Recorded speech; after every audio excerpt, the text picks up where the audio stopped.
বিধানসভা নির্বাচনের প্রাক্কালে দীর্ঘদিনের ভোগান্তির অবসান, এলাকার মানুষের আন্দোলনের সফলতা, অবশেষে প্রতিশ্রুতি পূরণ। স্বাধীনতার পর প্রথম পাকা রাস্তা, কথা রাখলেন জেলা পরিষদ কর্মাধ্যক্ষ। পথশ্রী প্রকল্পে রাস্তার শিলান্যাস হতেই খুশির হাওয়া এলাকায়। মালদা জেলার হরিশ্চন্দ্রপুর 1 নম্বর ব্লকের মোবারকপুর কালীতলা এলাকা।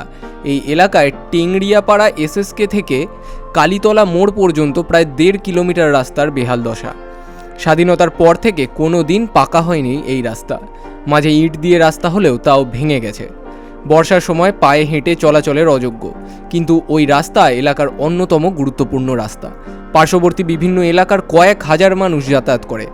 ওই রাস্তাতেই রয়েছে মাদ্রাসা।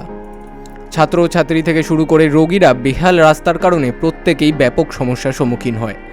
প্রায় ঘটে দুর্ঘটনা। দীর্ঘদিনের পাকা রাস্তার দাবি ছিল এলাকাবাসীর, কিন্তু বারবার ভোটের সময় প্রতিশ্রুতি মিললেও তারপর আর দেখা মেলেনি নেতাদের। কিছুদিন আগে রাস্তা নিয়ে তুমুল বিক্ষোভ হয়। আমাদের কালীতলা মোবারকপুর, এটা চাচল 45 বিধানসভার অন্তর্গত হরিশ্চন্দ্রপুর 1 নম্বর ব্লকের বড়ই জিপির কালীতলা মোবারকপুর।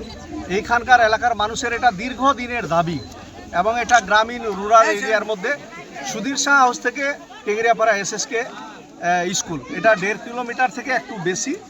85 লক্ষ টাকা এটা বরাদ্দ হয়েছে পথশ্রী স্কিম, এটা 4 টেন্ডার হয়েছে, ওয়ার্ক অর্ডার এজেন্সি পেয়েছে, এবং আজকে শুভ শিলান্যাস করলাম। আমাদের আমাদের WBSRDA প্রধানমন্ত্রী গ্রাম সড়ক যোজনা যে এজেন্সি এক্সিকিউটিভ এজেন্সি, সেইখান থেকেই ওয়ার্ক অর্ডার হয়েছে, আজকে শুভ শিলান্যাস। এবং এইখানকার এই এলাকায় এই রাস্তা হওয়াতে কম করে 20,000 মানুষের যাতায়াতের এই একটা বেনিফিট, এবং প্রচুর মানুষ আজকে কিন্তু দেখছেন আপনারা কত উৎসাহ মানুষ, ছোট ছোট বাচ্চা থেকে নিয়ে শুরু করে বয়স্ক বৃদ্ধ, অনেকে বয়োজ্যেষ্ঠ কাকা জেঠারা আছেন, ইয়ং জেনারেশন আছেন, সর্বত্রভাবে আজকে খুবই উৎসাহিত আছে।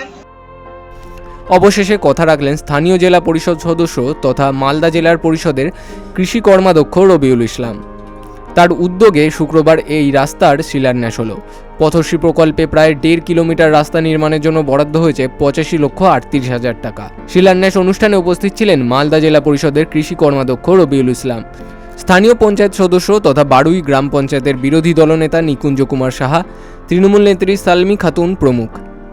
মানুষের আনন্দ উৎসাহ ছিল চোখে পড়ার মতো। অবশেষে প্রতিশ্রুতি পূরণ হওয়াতে প্রত্যেকে ধন্যবাদ জানিয়েছে রবিউল বাবুকে। জানা গেছে দ্রুত গতিতে নির্বাচন ঘোষণার আগেই কাজ সমাপ্ত হবে। মালদা থেকে শানু ইসলামের রিপোর্ট, বিগ নিউজ বাংলা।